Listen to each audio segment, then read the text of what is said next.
everyone, my name is Divyanga. This is my automatic plant watering system. So it's not right now. It's not connected. That's why nothing is powered on.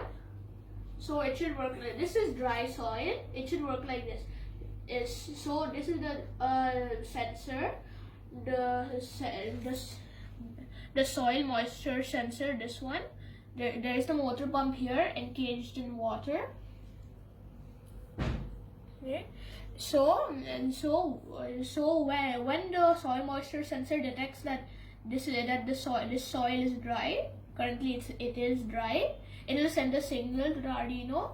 Then the Arduino will power on the pump or the water pump, and the water pump will pour water into the soil.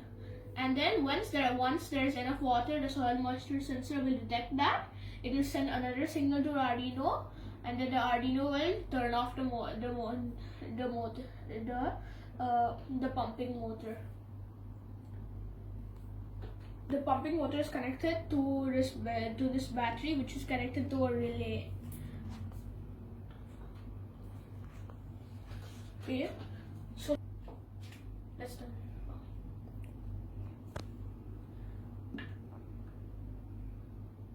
So let's turn it on.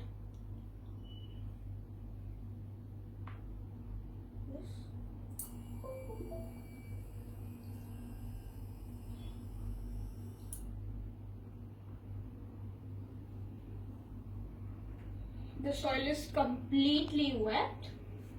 Right now, the soil is completely wet. It's still absorbing some water, and some of it flowed out because it did not absorb too fast. And now the soil moisture sensor detects that, and it tells the water pump to stop. Thank you.